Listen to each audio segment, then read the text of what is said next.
안녕하세요. 고준의 지혜 TV입니다. 구독과 좋아요 부탁드립니다. 안녕하세요. 고준의 지혜입니다. 살다 보면 하루가 너무나 버거워 나도 모르게 한숨 진 적 있지 않으신가요? 그럴 때면 어쩌다 가끔 불로불사의 신선이 되어 괴로움 없이 유유자적 무릉도원을 거니는 상상을 해보신 적은 있으신지요? 또 달이 차오르는 청명한 밤이 되면 천상의 옷을 입은 선녀가 되어 하늘에서 내려와 계곡에 몸을 씻고 시름 없이 하늘 위로 날아다니고 싶지는 않으신가요? 아, 한 번도 상상해 보신 적이 없다고요? 어떡하죠? 그래서 준비했습니다. 지금 들려드리는 이야기는 힘든 시기를 보낸 뒤 자연으로부터 위로받으며 유유자적한 삶을 살다간 어느 선조님의 이야기입니다. 고려시대 녹음이 우거진 복례산 자락의 언덕배기 위에 너른 바위에 앉아있는 김선비의 머리 위로 밝은 달빛이 주변을 밝히고 있었다. 하나 둘 풀벌레 소리가 고요함을 일깨우자 김선비는 품 안에서 단소를 꺼내 불었다. 청아한 듯 애절한 음률이 김선비의 복잡한 마음을 담아 계곡물 따라 흐르듯 산 주변으로 퍼져나갔다. 눈 감고 단수를 부는 김선비의 기억은 음률의 흐름을 타고 큰 뜻을 품고 글방에서 공부를 시작하던 그때로 돌아가고 있었다. 충렬왕 시대 개경 자학골의 어느 큰 기와집 외딴 방에서 글 읽는 소리가 들려왔다. 바깥 마당에서는 놀이를 즐기는 동무들의 왁자지껄한 소리가 요란했지만 글방 안에서는 그런 소리에 개의치 않고 홀로 글을 읽고 있는 청수한 외모의 청년이 있었다. 그는 김삼태라는 도령으로 누대 문벌 있는 가문의 자손으로 그의 나이 10살이었을 때 아버지 김수가 천별초난을 맞아 전장에서 장렬히 전사하였다. 일찍 남편과 사별한 어머니는 홀로 지극정성으로 아들을 키웠는데 아들의 이름 역시 어머니의 여망을 담아 지은 것이었다. 어머니가 김도령을 가졌을 때 하늘의 별이 3번이나 품에 들어오는 태몽을 꾸고 삼태라 이름 지었는데 삼태성은 귀한 것을 뜻하며 또한 당시 삼태는 물건을 긁어 모으는 도구이니 아들이 부자가 되어 편한 삶을 살기 바라는 염원을 담은 이름인 것이다. 이렇듯 집안 내력이나 자신의 이름에 담긴 돌아가신 아버지와 홀어머니의 염원을 알기에 김도령은 몸가짐이 흐트러지지 않게 단정히 하고 학문에 정진하였으니 마을 사람 누구도 김도령을 가벼이 대하지 못하였으며 하물며 동무들도 가끔씩 시샘이 일어났으나 차마 김도령을 골리지 못할 정도로 군계 일학이었다. 김도령의 반듯함에 글방을 연 대갓집 주인마저도 김도령을 특히 예뻐하였으니 따로 불러 마주하기를 즐겨했다.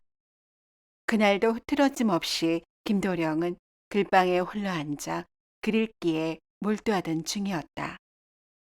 자왈 부질의 무이입이야. 얘를 모르면 바로 설 수 없으니. 그때 방문 틈으로 서신 한 통이 스르륵 미끄러져 들어와 방바닥에 떨어지는 것이다. 예사롭지 않은 상황에 김도령은 글 읽기를 멈추고 서찰을 뜯어보았다. 말 타고 다니는 어여쁜 도련님을 니신지 몰라 답답히 지내드니 눈매도 고우실사 김삼태 도련님 어쩐지 아리아리 눈 감아도 어리네. 김도령은 평소 접하지 못했던 내용을 읽고 보니 두 눈이 둥그레지며 의아한 생각이 들었다. 도대체 누가 이런 글을 적어 보냈을까 종잡을 수가 없었다. 이것이 뭐란 말인가? 이상도 하다. 분명 나를 말하는 글귀인데 어느 누가 나를 이리 마음에 담았다는 게지? 동무 중에 누군가 나를 꿀리고자 농을 하는 건가? 그렇다고 이리 여인의 말씨와 글체를 흉내내어 농을 친단 말인가? 대체 누구지? 김도령은 곰곰이 한참을 살펴보고 생각하다 이 편지는 분명 어느 여인이 보낸 연서인 듯 싶었다. 그렇지. 이 편지는 여인의 것이 분명해. 종이에서 향내도 나지 않던가? 그런데 어느 여인이 생각이 이에 이르자 김도령은 희미하게 지난 기억의 조각들이 떠오르기 시작했다. 글방을 낸 집주인 어른이 가끔씩 다가나 식사를 함께 하자고 할 때 언뜻 방문이 여닫힐 때마다 본 어여쁜 여인의 얼굴이 생각난 것이다. 그 여인은 이곳 글빵집 주인의 딸인데 어떤 연유인지는 모르겠으나 시집간 지 얼마 되지 않아 친정에 와서 지낸다고 했다. 그런데 동무들의 입방아에는 어린 나이에 청상이 되었다는 얘기를 듣기도 했다. 이리 기억 속을 다듬다 보니 주인집 딸의 모습이 더욱 또렷하게 떠올랐으며 문이 열리고 닫힐 때 눈이라도 마주치면 살짝 고개를 다소곳이 수그리고 얼른 방문을 닫는 모습에서 호감이 일었던 기억이 났다. 순간 김도령은 주인집 딸에 대한 자신의 감정을 알아차리고 당황스러워 보던 책을 급히 덮고 책보따리를 꾸려 글방을 나와 집으로 향했다. 누대의 명문가였던 집안을 일으켜야 한다는 사명감과 호르몬니의 기대를 알고 있기에 그동안 스스로를 채찍질하며 학문에 정진하였다. 하지만 이렇게 여인의 편지 한 장에 온 정신이 쏠리고 마음이 흔들리는 자신을 보자 자신의 의지가 무너질 수도 있다는 생각이 들어 글방을 다시는 찾지 않으리라는 다짐을 한 것이다. 이리 결심을 했지만 불현듯 떠오르는 글방 여인에 대한 생각을 잠재우기는 쉽지 않았다. 하지만 그럴 때마다 자신을 다독이고 이뤄내야 할 목표를 되새김질하며 다시 공부에 전념할 수 있었다. 이렇게 공부에 매진한 결과 얼마 지나지 않아 15세 국자감시에 장원급제하고 이듬해 문과와 전시에 급제해 탄탄대로의 벼슬길을 걷기 시작했다. 그는 학문이 깊고 성품이 강직하여 예에 어긋나지 않고 사람을 온화하게 대하여 많은 사람들의 신망을 얻었으며 승차를 거듭하여 대신의 반열에 오르게 되었다. 하지만 60이 넘어설 무렵에는 고려와 원나라의 갈등 관계에서 또 다사다난한 고려 조정의 풍파 속에서 옥고를 치른 후 벼슬의 뜻을 잃어 가족을 이끌고 금강산 아랫마을로 낙향했다.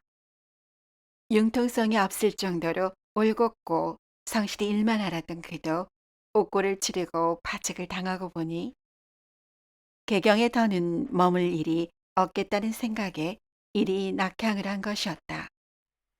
시류의 덧없음을 느꼈기에 시도 때도 없이 가슴 저 밑에서 올라오는 울분을 사기려고 단소로 마음을 달래다 보니 점차로 유연해지고 자신만의 풍류를 찾게 되었다.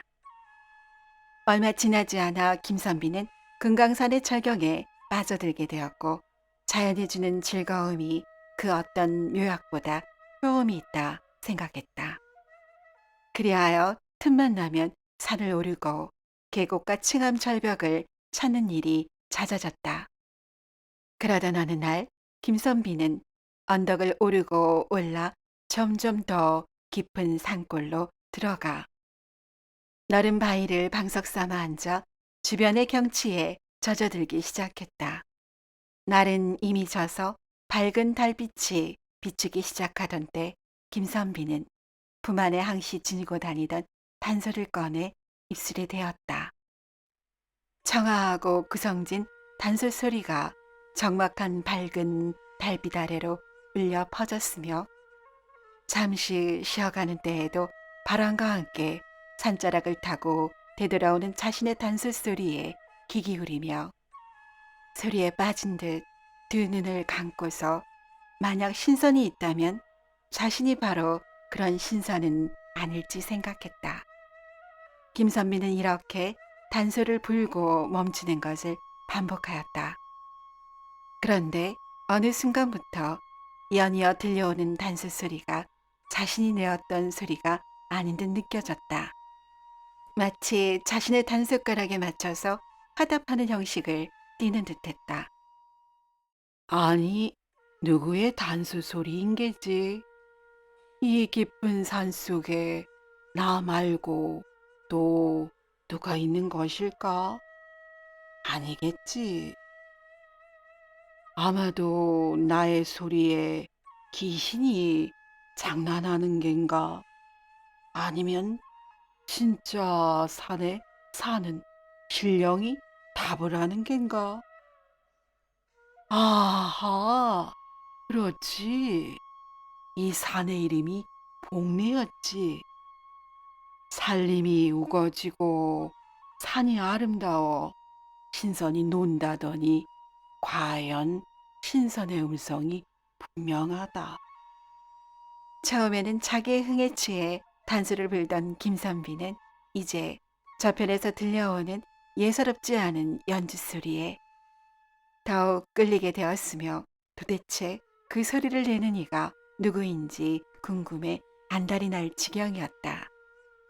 김선비는 궁금증을 못 이기고 자리에서 벌떡 일어나 소리가 났던 쪽으로 이리저리 몸을 돌려가며 걔 누구 없소? 니시오. 하고 크게 외쳐보았지만 이내 자신의 목소리만 메아리쳐 되돌아올 뿐 아무 대답도 들려오지 않았다.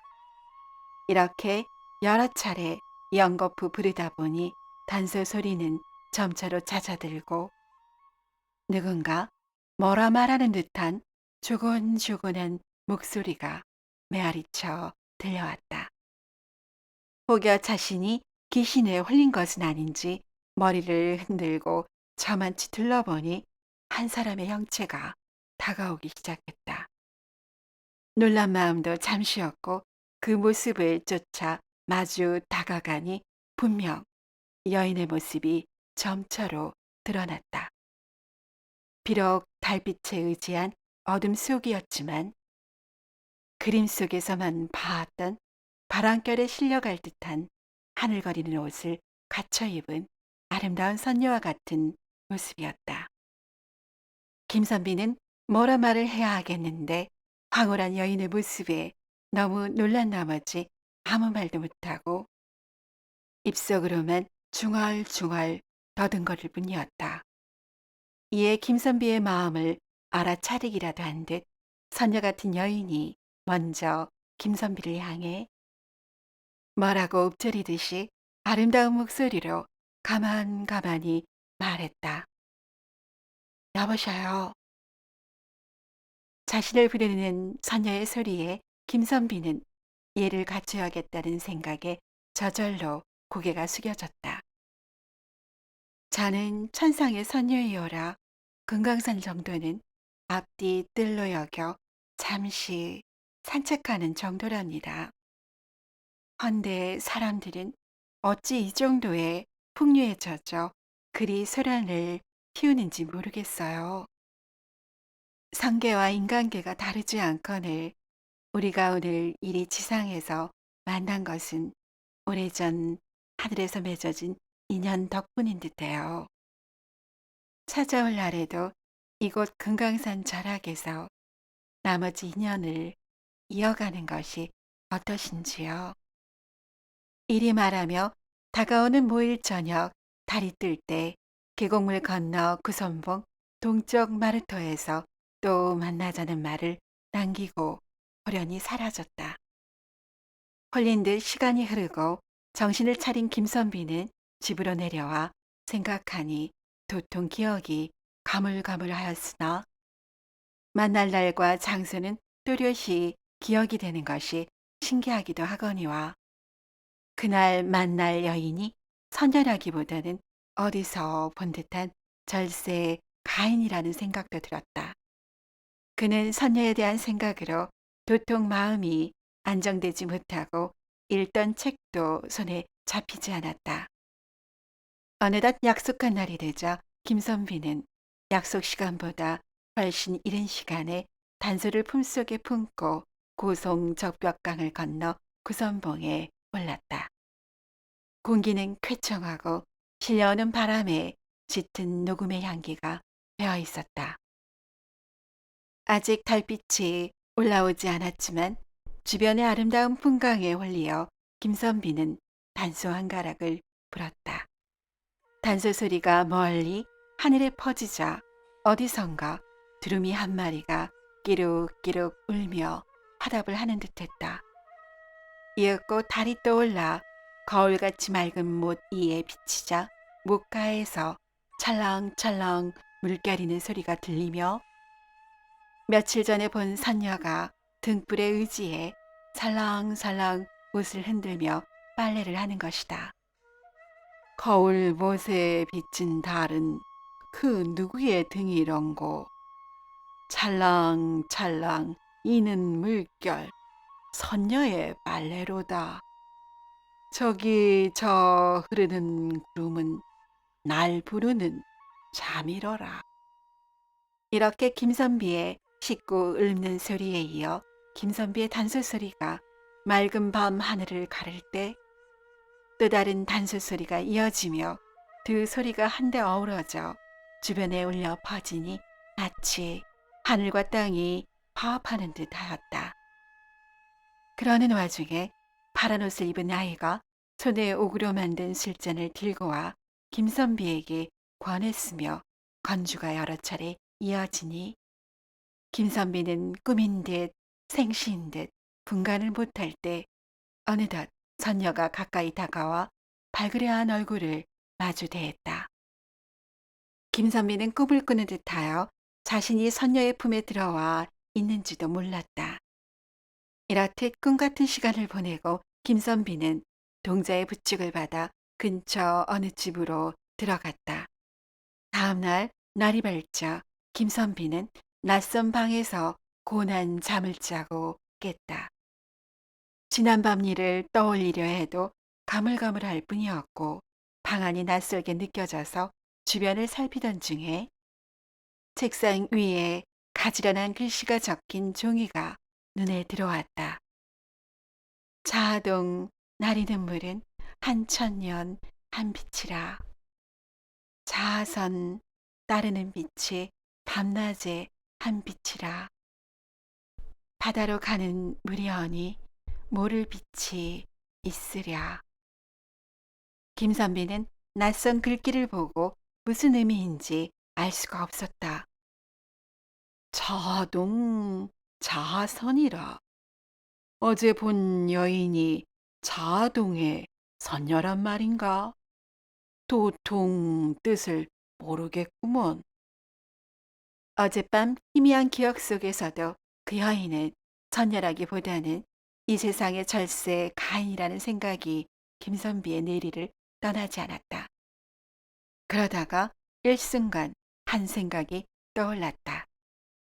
자아동은 자신이 살던 자아골을 지칭하고 자아선은 개성 장안에서 이름난 기생의 이름이었던 것이다.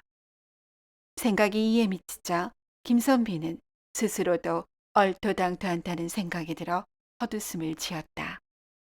지난날 몇몇 연회에서 자아선을 멀찌감치 보기는 보았으되 일색이라고 여겼으나 어찌 금강산까지 올리 만무하고 선녀는 더더욱 말이 안 된다는 생각이었다. 하지만 자아선을 생각해서 떨쳐버리려 해도 쉬 떨쳐지지 않으니 마음속은 더더욱 복잡할 뿐이었다. 이때 지난밤 보았던 청의 동자가 찾아와 문안을 드리고 나귀를 대령했다. 김신선 어른께 문안 드립니다. 자선녀가 어르신 뵙기를 청하오니 부디 나귀에 오르시지요. 김선비는 나귀를 타고 산길을 한참을 가다가 정자 뒤에 초당이 나타나자 안으로 들어가 주인을 기다렸다. 김선비는 기다리는 동안 전날의 피로가 몰려와 자기도 모르게 깜빡 졸았다.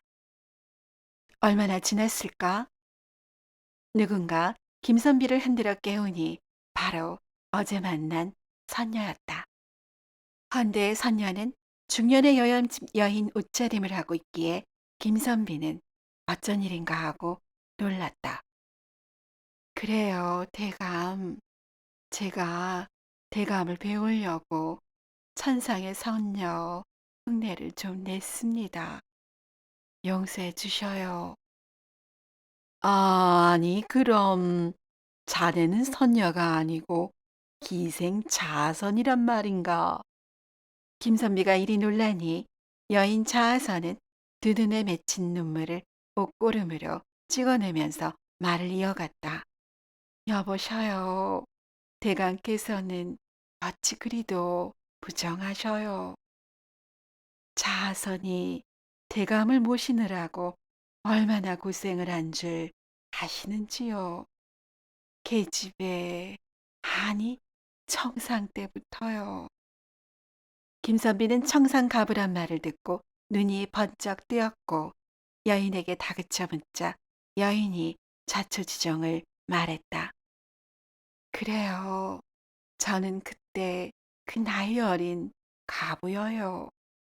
지금은 대감을 모시고자 비록 기생이 되었지만 대감께서 도련님 시절 글 읽으실 적에 글빵댁에 여식이어요.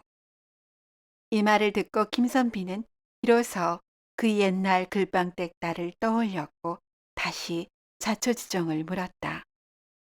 부끄러움을 무릅쓰고 제 마음을 전한 것인데 다음 날부터 글방에 안 나오시니 도련님의 전도를 방해한 것이 미안하기도 했지만 한편으로 야속하고 분한 마음이 들어 기어코 도련님을 한 번이라도 꼭 만나야겠다는 치기 어린 생각에 기생이 되었어요. 한 번만이라도 가까이서 대감을 모시고자 했으나 멀찌감치 머물러 계신 대감을 그저 바라만 볼 수밖에요. 그러다가 낙향하셨다는 소식을 듣고 이리 일을 꾸민 것이랍니다. 이 말을 들은 김선비는 오랜 시간 자신을 염두에 둔 글빵딸이 안타까웠으며 연민의 감정이 들었다. 어허, 내 어찌 고든 것이 옳은 것인 줄만 알았지. 한 여인의 일생을 이리 기구하게 할 줄 알았겠소. 나를 용서해 주오. 김선비는 마음 깊이 여인을 이루하였으며 비로소 여인의 한 맺힌 마음 역시 풀리었다. 이후로 김선비는 강직함만이 세상을 살아가는 잣대가 아니라 때론 유연함도 필요하구나라는 생각이 들어 자신의 날선 강직함 때문에 멀리하고 상처를 받았을 사람들을 찾아 이루어하고 정을 나누었다. 김선비는 자연이 주는 즐거움 앞에서는 세상의 모든 이들이 얻고자 하는 권력이니 명예니 많은 재산이 다 부질없음을 알게 되었으며 밤에는 맑고 고요한 달빛을 벗삼아 신성같이 너그럽고 넉넉한 풍류를 이어갔다고 한다. 이 김선비는 바로 동국문감이라는 문집을 남기고 점의 정승을 지낸 김태연이란 문신인데 외근강 옥류동 속 선담이 절벽에 김태연 석자가 새겨 있고 그 건너 동쪽 벽에 자선 석자가 새겨져 있다고 전해진다. 오늘도 이야기를 시청해 주신 여러분께 감사드립니다. 재미있는 이야기로 곧 찾아뵙겠습니다.